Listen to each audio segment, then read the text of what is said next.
KCAA, where every day is a great day. The following program is produced by the AM First Radio Network and distributed by Global American Broadcasting, the GAB Radio Network.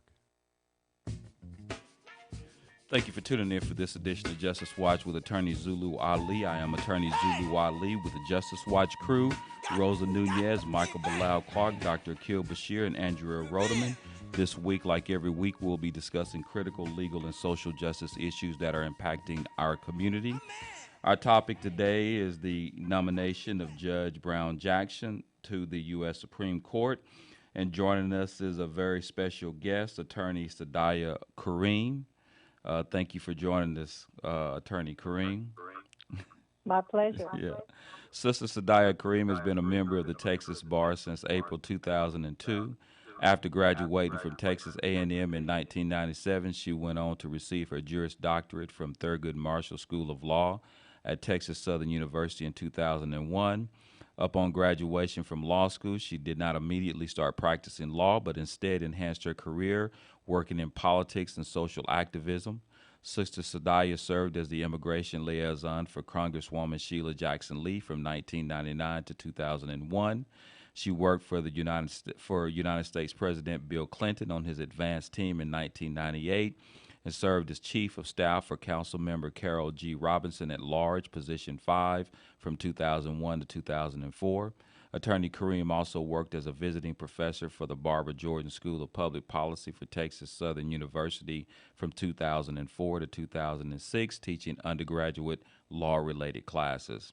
In 2004, she opened the law office of Sadaya Kareem and has passionately been working ever since as a criminal defense attorney, specializing in the litigation of misdemeanors and felonies both in the state and federal level. She's known for her inner legal community as the Godly Warrior Lawyer. Sister Sadaya has been a community activist and freedom fighter since the age of 15. Her message on social justice, female empowerment, and the power of storytelling is influenced by her childhood, where she grew up in the inner city of Houston, raised by her single-parent foster mother who dedicated her life towards bringing positive change to her community.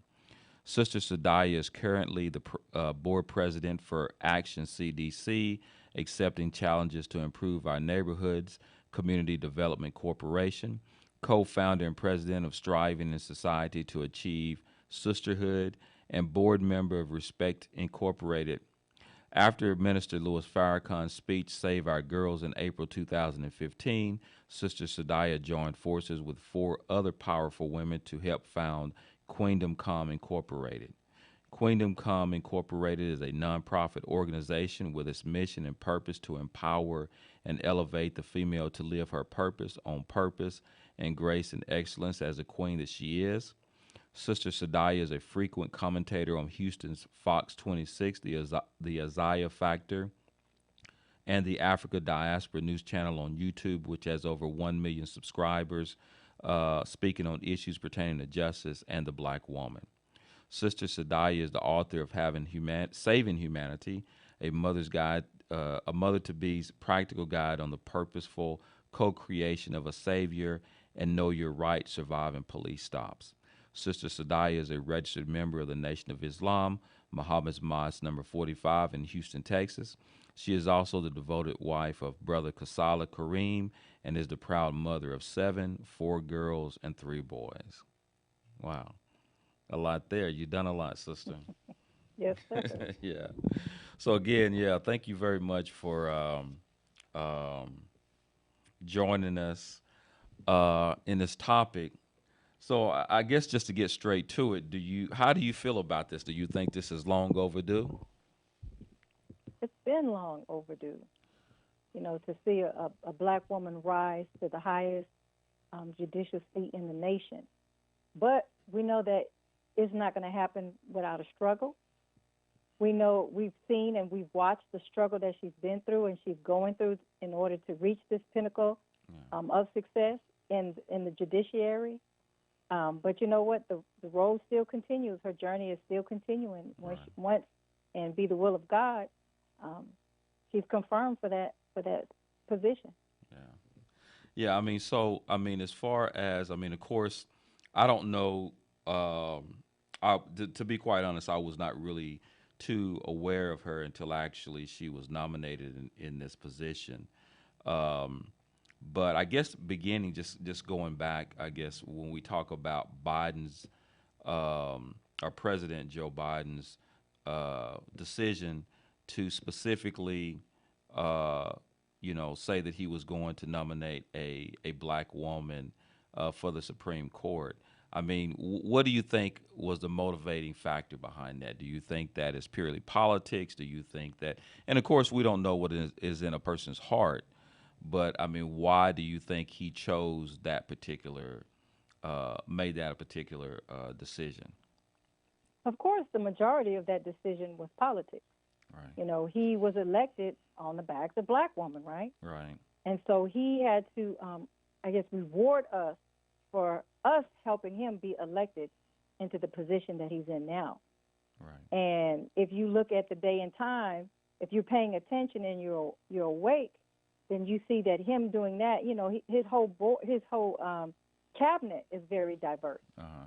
And the only thing that was missing really was a black woman on the Supreme Court. Right. So he did the right thing, although he may have other motives, but he did the right thing. Right.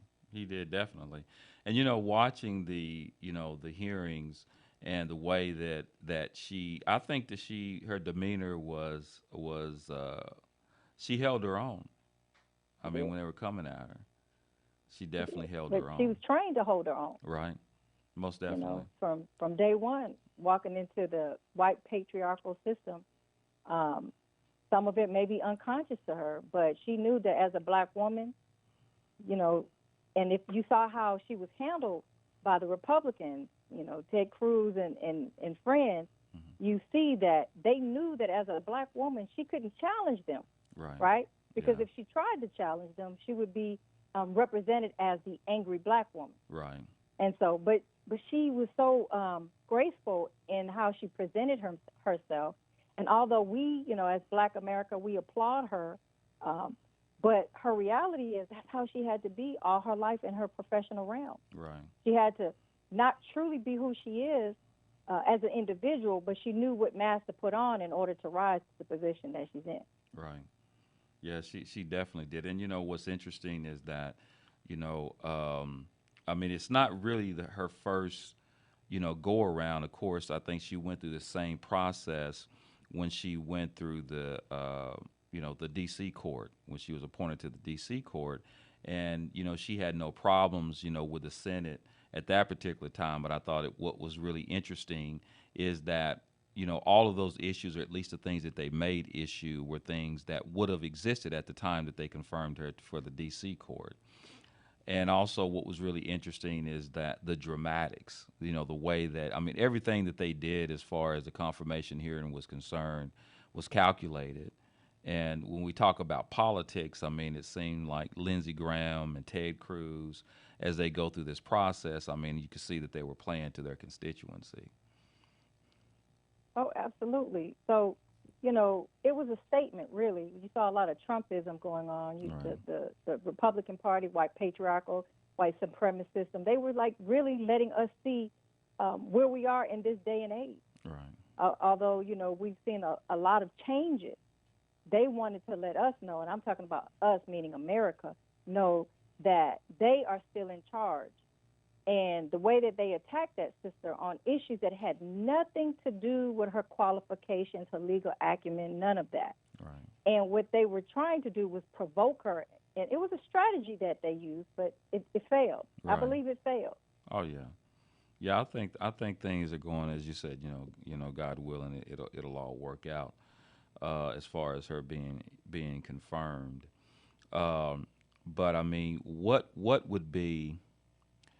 And I don't know how close we are to the break, but her experience, and when I say experience, I mean we're dealing with two things here. We're dealing both with race and we're dealing with gender in this particular That's right. situation. Race, and you said gender? Yeah. Yeah, absolutely. So yeah, it's a double whammy for her. Right. Because if you look at the field that she's in, of course, the legal field, African American are just on the bottom of the totem pole. 5% of us are past the bar and are practicing attorneys. Right. then you even take that number, and it's even reduced down to, I believe it's 2% of that 5% are African American women. Right.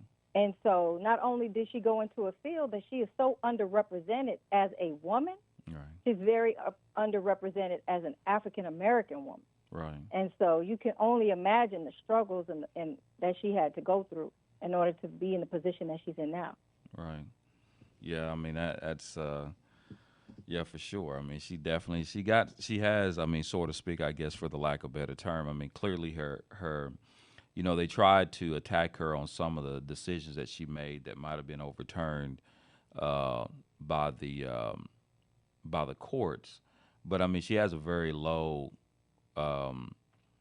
number when it comes to being overturned in the appellate courts. It's not high. They tried to make it seem like it, but it wasn't. I think they said that maybe somewhere around 3% of her cases were overturned by the appellate court, which is very low. But I think that even those that were even overturned whenever they were remanded or however it happened, it still had a positive impact. In other words, it really showed that it was for minor details that it was remanded. So, I mean, she has a pretty good rate. And I mean, I think that being overturned, that rate, although people use it, it might not necessarily, the positive things is that idea for a radio show but have no idea where to start? Or have you been hosting a podcast for a while and want to take it to the next level? If so, you need the Gab Radio Network. To host a show on the Gab Radio Network, all you need is your voice, and we'll handle the rest, from technical engineering to full-service audio production and much more. Every show on the Gab Radio Network can be heard on our station on the TuneIn Radio app. Plus, we put all of our shows on our satellite, which is accessed by over 5,500 stations. And here's the best part. You can host from anywhere you want. There are many means to connect to the Gab Radio Network remotely, and our staff of highly trained engineers and producers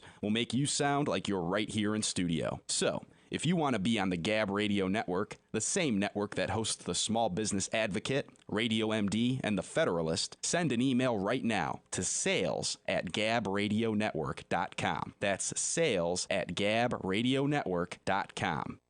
Nubian Pictures presents a CCM Films production documentary entitled Purpose and Freedom. Keep your hand on the plow.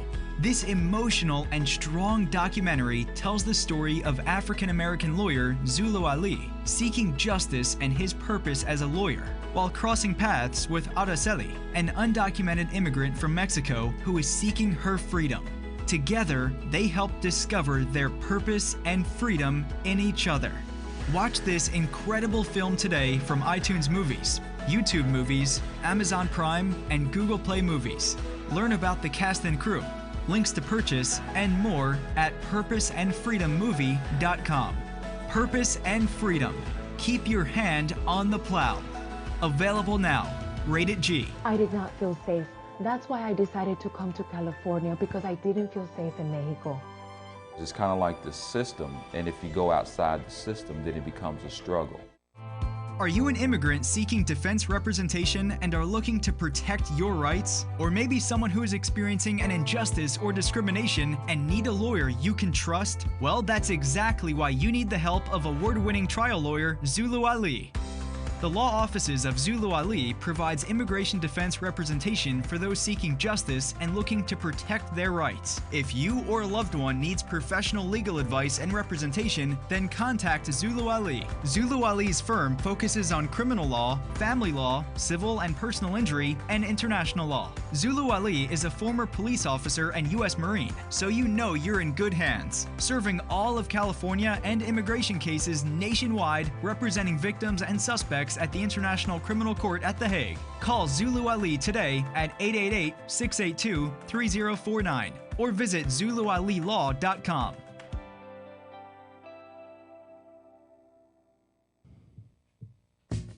Welcome back to Justice Watch with attorney Zulu Ali and the Justice Watch crew and our very special guest, attorney Sadaya Kareem, in our discussion about the nomination of Judge Brown Jackson to the U.S. Supreme Court. So I guess the next question is going to be, I mean, is it only going to be as far as us as, and this is the question that I got as far as some of the email questions and stuff that I got. or comments on social media. Is it really going to be a change, or is it more just symbolic? I'm not. I'm not getting your audio. Okay, I had this question the other day. Uh-huh. So I believe in the beginning it may look symbolic, but I always look at the hand of God in everything. And I cannot bring spirituality in something like this, right? So we're looking at almost 250 years of this justice system. And it took us this long to get a black woman to the highest court in the land. And all that African Americans have done, all that black people, brown people have done in the United States. And so although it may be symbolic for the politicians, it may be symbolic for Biden, but I believe that God has another plan. Okay, she may represent, the Democratic Party, and you're looking at 3 to 6 on the bench, and it may take her a while, but she's 51 years old, right? And so she has that position for life. Yeah. And one of the arguments that I was, listening to Trump and everybody else have is that she's really not articulating her judicial philosophy, as we know, moralism with Thurgood Marshall. We see conservatism, we see textualism, originalism, but she's really just saying that she's going to follow the rule of the law and apply it as she sees, right? So she's really not telling us what she's going to do. And that's what is making the Republican Party afraid, because they believe that she may be an activist type of judge. So we won't know until she gets in. We can only speculate right now. Right. That's true. Yeah, I mean, and that's kind of the question. I mean, it does make a difference. Now, as far as to the extent that symbolism, and I hate using the word, but I'm going to use the word just for the lack of a better word, I guess. I mean, is that really a bad thing? I mean, I think that sometimes, I always tell the story about, certain, sometimes you touch people in a way that, people like Thurgood Marshall, and for me, it was Avon Williams, just being an attorney, and for me, it wasn't necessarily, at least at the age in which I was introduced to him, I would have not known any better as to what, impact he truly had. I just knew that people were really excited about it, and it made me believe that someone who looked like me, gave me hope, And so in many ways, I believe that there is positive things of just the optics, just because, you just never know who she's going to touch just by being in that position. You're absolutely right. So you say there's something wrong with symbolism. It's something wrong with symbolism if there is no substance to it. But if you have symbolism and substance, then we're working with something. So at you two and me, we're from the same cloth, cut from the same cloth, because it was Thurgood Marshall that I saw that motivated me to want to be an attorney at 10 years of age. I said I wanted to be a judge myself. Right. And so I know that I've had an impact on my community as much as you've had an impact on your community, because you saw someone who symbolized something that was greater than yourself, that was for integrity, that was for freedom, justice, and equality. And you used that symbolism to go out in order to help serve your community. And I believe that symbol of this black woman going to the highest court of the land, it has tremendous amount of substance. Now we'll see down the line how much substance, but black girls, little black boys, who see that they can attain a high position like that and be able to rule, because to be in a position of a judge is like being in the position of God, ruling over things and ruling over the lives of people. Right. Yeah, it's a very, very powerful, and you're right. I mean, at her age, at 51, and the lifetime appointment, I mean, of course, God only knows how long she'll live, but 51 years old is very, very young to be a Supreme Court justice. And so, I mean, we got so many, and then also the makeup of the court right now. I mean, I know that she's taken over for, I think, Justice Breyer, who's retiring, and kind of, I guess she pretty much has the same. I guess at least we suspect. I mean, there's a suspicion that she has the same political leanings because I believe that she was actually a law clerk for Justice Breyer She was one for time. 2 years. She was a clerk for him. So I would imagine. I think he even swore in when she was elected to the D.C. court. Yeah. So I mean, how does that change, the makeup of the court as far as politics is concerned? Because I think that we're leaning a little bit right now, right? Oh, yes. Well, very conservative court. Right. Supremely conservative court. Yeah. But what she brings to the table, and if you listen to people talk to her, she's what you call a consensus builder. Mm-hmm. And so on the appellate court, they, speak to her praises, even on the district court. And because of her experience, because remember, she'll be the first person, not only to be a black woman on the bench, but she'll be the first public defender, someone who has a background in defending marginalized people in that aspect. And that's what they're attacking, too, because they see the fact that she has the ability to go and fight for the least, the last, and the lost. Right. And that may disrupt the patriarchal system that so many have benefited from. Right. So that you see that a lot of that rah-rah is because of her ability to be able to see on the other side. Yeah. Not just be so conservative, because that's what they think she's going to be, right? Right. A conservative nomination. Some of the Republicans, they're happy. She may be leaning towards it, but she's not. She's so smart. I'm just looking at her strategy and the way that she's wording things, because she does not want to be backed into a corner on her philosophy. So she's kind of like not really saying much at all. Yeah. That was really important. I forgot about that she was a public defender, because, I mean, something that a lot of people don't realize is that most of the Supreme Court justices, very few of them were actually litigators at all. Right. You know what I mean? Just like, and I think, for example, like with the exception of somebody like Thurgood Marshall and maybe a couple of other Supreme Court justices, when you're in that room and you're trying to make that decision, and you have to have someone who has that experience and can come from that background where you can see what it's actually like to be in a courtroom. And I think that's really, really important to have somebody on the court, because, as they're, and you're right, she can be a consensus builder as far as, trying to give certain perspectives that most of the justices, really don't have. And I think that is a huge issue.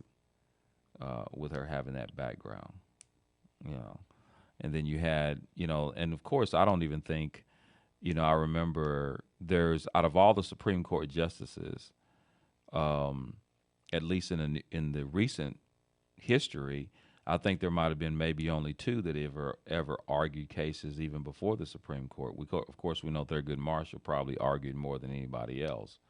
And then did Ruth Bader Ginsburg, I think she might have argued. She did. Right? Yeah. And with the exception of those two, I don't really know if any other justices ever argued at that level. But that is an important situation. But yeah, so, I mean, I don't know. I think after the break, I might play devil's advocate. Come on, play it. On that, because it's such a great, because all you can do is nationally syndicated radio program that's sweeping the nation, and you don't want to miss it. Justice Watch with attorney Zulu Ali, the voice of justice for the people. The focus of Justice Watch is to provide an honest analysis and viable solutions to the criminal and social justice crisis in America and the world from a black, brown, working class, and socially disadvantaged perspective, and to motivate listeners to be informed and part of the solution. Zulu Ali is joined by the Justice Crew, consisting of Rosa Nunez, Michael Clark, Dr. Akil Bashir, and Charito Ali to tackle the most pressing issues. Host Attorney Zulu Ali is a former police officer, U.S. Marine Corps veteran, and an award-winning trial lawyer who focuses on representing persons accused of crimes, immigrants, victims of discrimination, and persons seeking civil justice. Find out how to listen to Justice Watch with Attorney Zulu Ali at justicewatchradio.com. Nubian Pictures presents a CCM Films production documentary entitled Purpose and Freedom. Keep Your Hand on the Plow. This emotional and strong documentary tells the story of African-American lawyer Zulu Ali seeking justice and his purpose as a lawyer, while crossing paths with Araceli, an undocumented immigrant from Mexico who is seeking her freedom. Together, they help discover their purpose and freedom in each other. Watch this incredible film today from iTunes Movies, YouTube Movies, Amazon Prime, and Google Play Movies. Learn about the cast and crew, links to purchase, and more at purposeandfreedommovie.com. Purpose and Freedom. Keep your hand on the plow. Available now. Rated G. I did not feel safe. That's why I decided to come to California, because I didn't feel safe in Mexico. It's kind of like the system, and if you go outside the system, then it becomes a struggle. Are you an immigrant seeking defense representation and are looking to protect your rights? Or maybe someone who is experiencing an injustice or discrimination and need a lawyer you can trust? Well, that's exactly why you need the help of award-winning trial lawyer Zulu Ali. The law offices of Zulu Ali provides immigration defense representation for those seeking justice and looking to protect their rights. If you or a loved one needs professional legal advice and representation, then contact Zulu Ali. Zulu Ali's firm focuses on criminal law, family law, civil and personal injury, and international law. Zulu Ali is a former police officer and U.S. Marine, so you know you're in good hands, serving all of California and immigration cases nationwide, representing victims and suspects at the International Criminal Court at The Hague. Call Zulu Ali today at 888-682-3049 or visit ZuluAliLaw.com.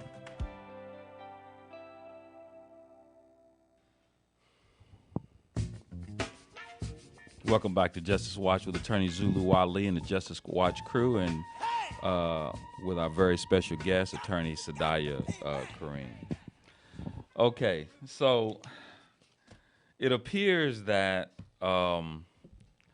she's married to Surgeon Patrick Graves Jackson, who is somehow related to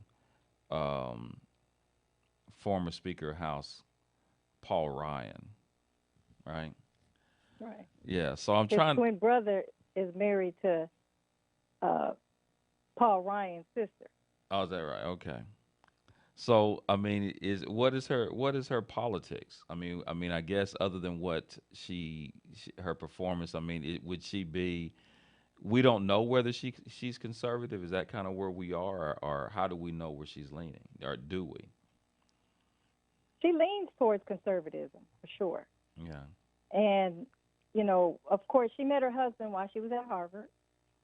Mm-hmm. So I don't know if she was in law school or undergrad at that time. That's how, and she says that they were unlikely match. I believe that when they were dating her, talking about the President of the United States, in that not only, her business, her judicial legal acumen, her experience, the fact that she's not married to a black man, let's keep it real, Brother Zulu, because she's able to be controlled. Mm. If I could say that, right? Right. And she seems more or less of a threat to be married to a white man as opposed to be married to a black man. Now, had that been, and we know that Michelle Obama, our First Lady, she's more than qualified to have been on, a Supreme Court justice, right? Mm-hmm. But the fact that she's married to a black man may have disqualified her. Right. Exactly. And so, if you look at the history of Judge Brown Jackson, she was being vetted a long time ago for the position that she's in now. Right. From when Obama appointed her as a district judge, right? That took a minute, and then when she was vetted to be on the federal appeals bench, it took a minute, right? Mm-hmm. There was some failed efforts there, but they kept at it. and she kept persevering for that position that she's in now. So she's kept her eye on the prize, and it just so happens that her husband is a white man. Whether there's love or there, they have two beautiful black little girls, and then there's no doubt that when you look at those little girls, those are black girls. One of them is named Talia. I got a daughter named Talia. Yeah. And so, you know, she wears twists or what they call dreads. I don't like that. That's a derogatory term, right? But of course, she is, you know, straight up a black woman. Right. And she is not trying to be other than who she is as far as a black woman. Right. But definitely there is some influence behind her based on where she came from, her educational system that she was under, Harvard, of course, and then, you know, being in an environment where it's predominantly white males. Right. So that has to have some influence on her as well as what her philosophy and ideology and how she lives her life. Yeah. I mean, do you think that same would go for the vice president as well? Absolutely. Yeah. These are, in the eyes of white America, they are palatable, right? Yeah. These black women, of course, we need to see like we're progressing, but we need a woman that is not an angry black woman. We need a woman that is going to, black woman that's going to remain in her place and be able to be controlled by the white patriarchal system. And they found some women to do that. Of course, Stacey Abrams, I mean, she would have been good for us and good for America, right? Right. You saw what she did. But that woman, she speaks freedom, justice, and equality for black people way too loudly. Yeah. Yeah, that's true. So yeah, there's a standard there. Right. Yeah, so, I mean, and I kind of feel like that oftentimes, I mean, I don't think that she'll, you know, end up being another Clarence Thomas, but, you know, I think that sometimes, you know, and you said it, I didn't really want to say it. I know you didn't want to say it. But, I mean, I think that, you know, that's something that, you know, we have to, you know, I'm sure that a lot of people, you know, are asking or are paying attention to as to, you know, what is it really? And that's always the question when we have, you know, people who are placed into, and I don't want to rain on anybody's parade or be negative, but at the same time, I mean, it's real talk. I mean, when we have to consider. Yeah, I mean, that's how we got the black president, right? Right. Although we know that he's a black president, but because of his background, right? His mama, that he can understand not only white America, but he can also understand black America and bring a consensus. Right. That's why she's a good consensus builder, because she has both experiences, because she's living both experiences. Right. So it can also be a positive thing. Absolutely, it can. Yeah. Absolutely. Right. And I believe she's using it in a positive aspect because she was on the U.S. Sentencing Commission. She was vice chair and a board member. And most of those decisions on that commission were unanimous based on her consensus building. Also, you're looking at this commission was built based on laws that were disparate among African Americans, right? And we talk about crack cocaine epidemic and how we looked at the sentencing for those with cocaine versus those with crack. You're talking about 1 in 100.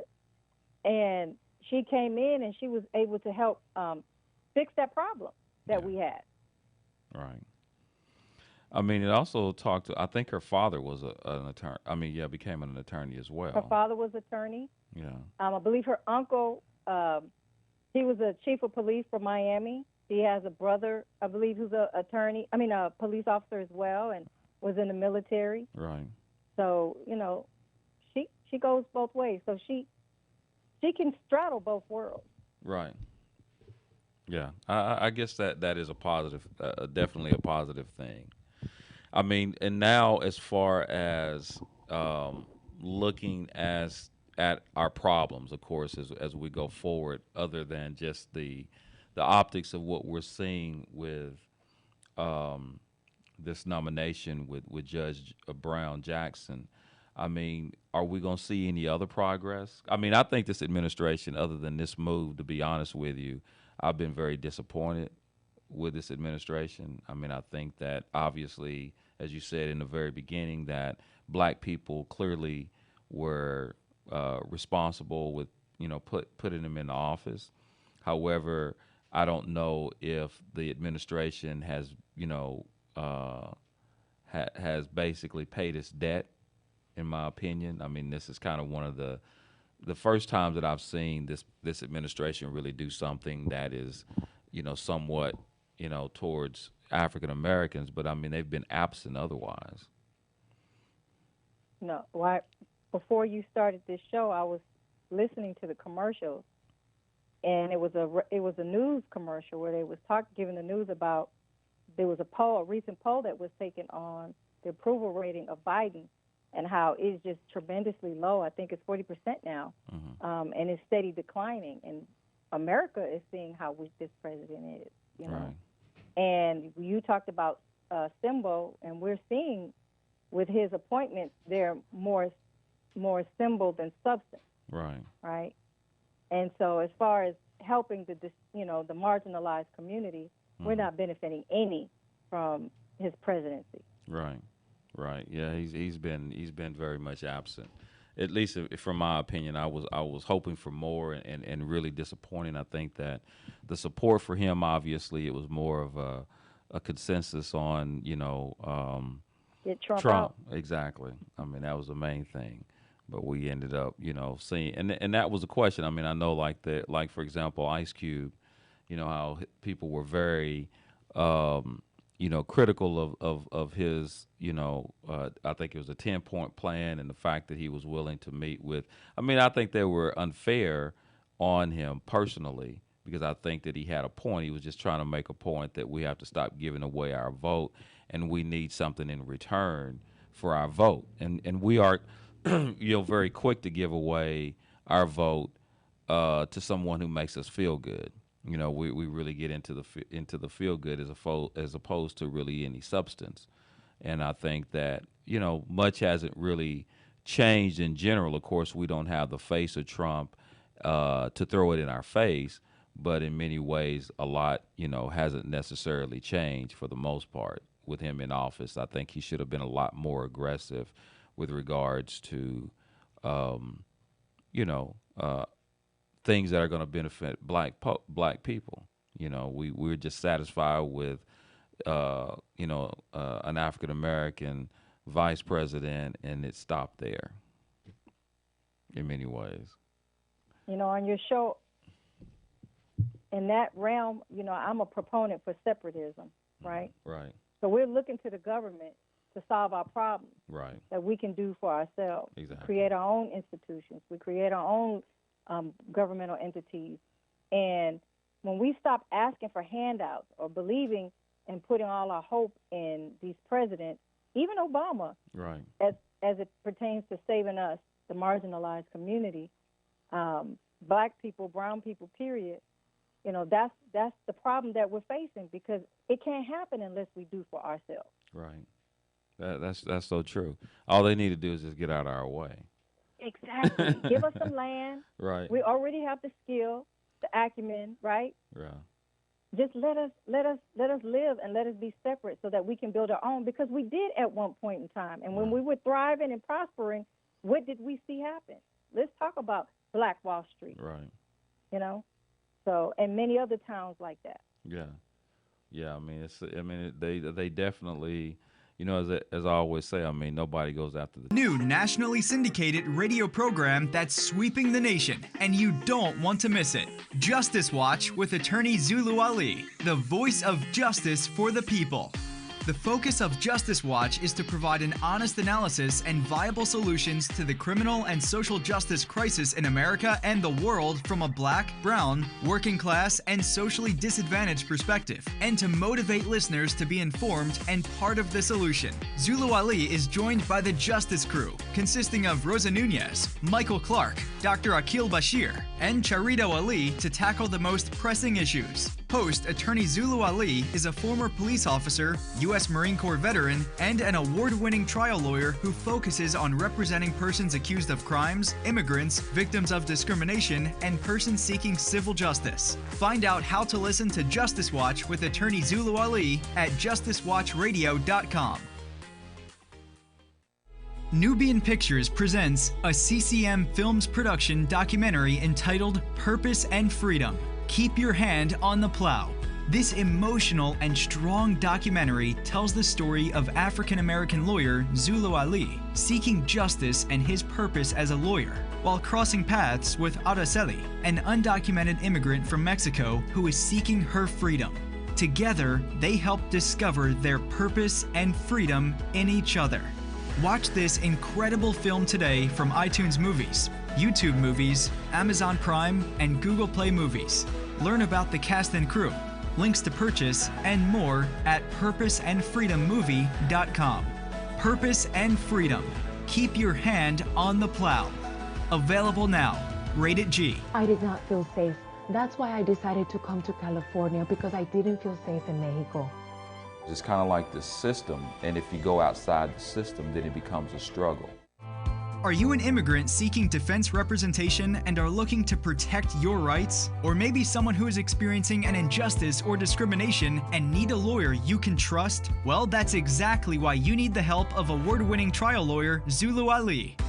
The law offices of Zulu Ali provides immigration defense representation for those seeking justice and looking to protect their rights. If you or a loved one needs professional legal advice and representation, then contact Zulu Ali. Zulu Ali's firm focuses on criminal law, family law, civil and personal injury, and international law. Zulu Ali is a former police officer and U.S. Marine, so you know you're in good hands. Serving all of California and immigration cases nationwide, representing victims and suspects at the International Criminal Court at The Hague. Call Zulu Ali today at 888-682-3049 or visit ZuluAliLaw.com.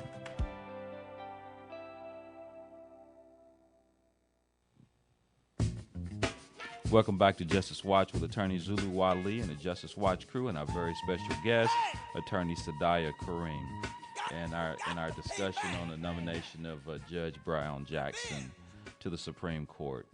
Now, I was actually reading this article with Senator Cory Booker, and he was being asked about the way that, Judge Brown Jackson was being questioned. And it says that he said that he stopped. He says, Bash asked Booker, who sits on the Senate Judiciary Committee where Jackson's hearings took place, if he saw racism in the room from the Republican senators. He stopped short of calling it that, saying instead that the situation for Jackson was more about her being a woman. No, I think it is not about racism. It's about decency. So I disagree with that. What you think? I do too. He's scared to say racism. Right.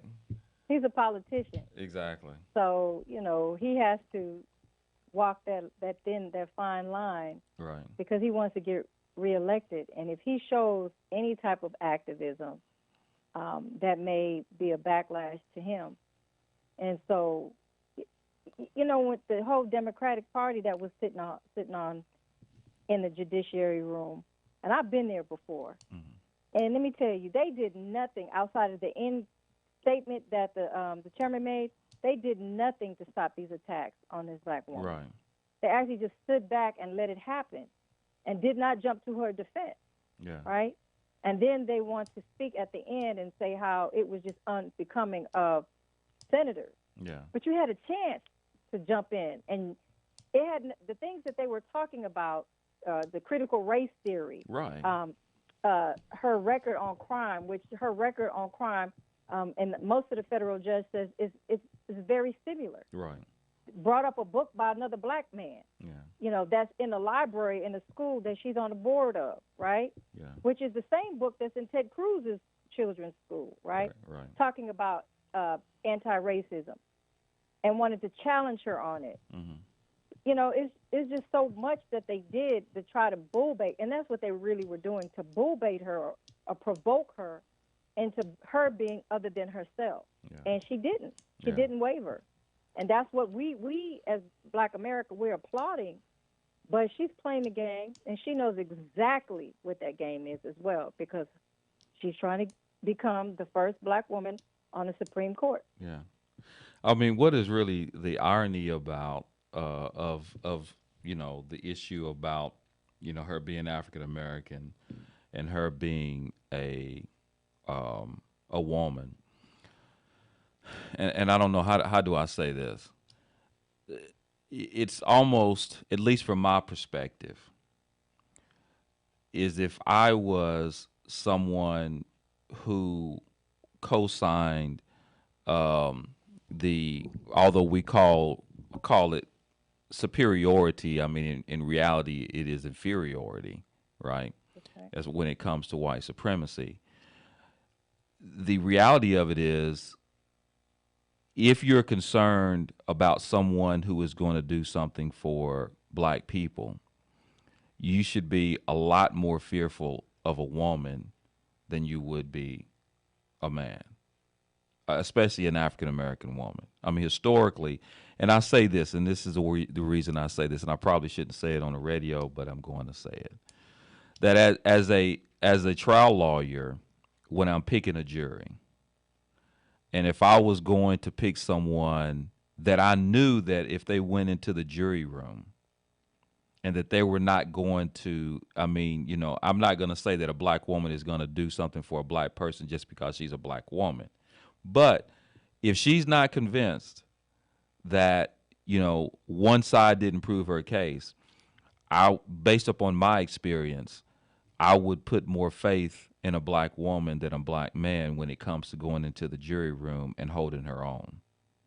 Right? I mean, that's the way I see it, and I see that, that makes her, more. I know that we talked a little bit about the whole issue about maybe her background and her relationship as far as through her marriage could have somewhat of an impact.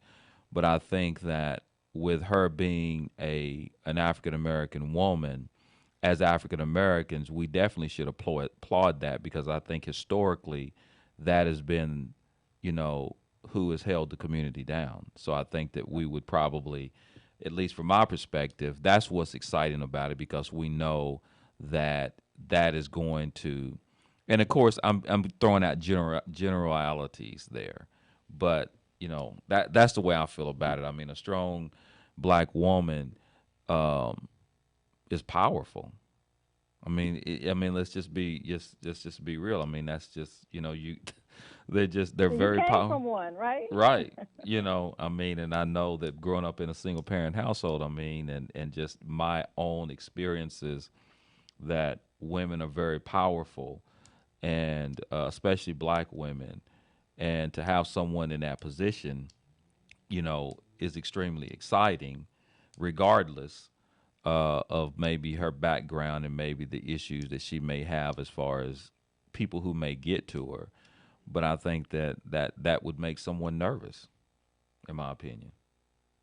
But you got to remember, she came from a strong black family as well. Right. She had a strong black father, Mm-hmm. strong black mother, very educated. You look at her brothers, committed to service, Right. committed to helping other people elevate. Right. And so she made that. She was, her class president. She was a debate phenom when she was in high school, and just where she came from, she can stand on her own as a black woman. She doesn't really need to be attached to anybody outside of that where she came from. Right. And so you're absolutely right, because she has and that's what makes her so good, because of her background. She has the ability to be fair, to be just. She has the perspective to be a consensus builder, because she's been on both sides, and she can bring something that everybody else can't bring with them, because she's a black woman. Right. Yeah, most definitely. And also, I was reading, I mean, to the extent that this, I know that when she was at Harvard, I was reading this article about she led protests against a student who displayed a Confederate flag from his dorm window. I know That's what they're afraid of. Yeah. And so, I mean, and then she also I think she wrote her senior thesis was The Hand of Oppression, Plea Bargaining Process, and the Coercion of Criminal Defendants. That's what she wrote, which is very interesting. And the fact that she spent some time as a public defender, as you said earlier, which is, obviously positive, So Absolutely. yeah, so she has a track record for fighting for marginalized people. right. So anyway, so we're getting down to the last 2 minutes. So talk to me. what do we expect? What do you see? I know that we talked a lot about it, but you know, and I know that you said a good thing. You think it's a good thing. That's good. I think it's an excellent thing. I think the devil will try to make it into something negative, make it nothing but symbol. But I believe it is scripted. I believe the time is now. And, you know, we're taught by the Honorable Elijah Muhammad that a nation can rise no higher than its woman. And I live in Houston, Texas, Harris County, where you saw 19 women were on the, you know, was elected in that, I believe it was 2016 on the bench, right? 2018. And more now than there were before. And so we're seeing women, black women, you know, coming out of that shell, feeling like they're oppressed and taking their rightful place because they deserve it. They are qualified and they deserve it. And as Senator Booker said, that we are enough. Yeah. There's a new nationally syndicated radio program that's sweeping the nation, and you don't want to miss it.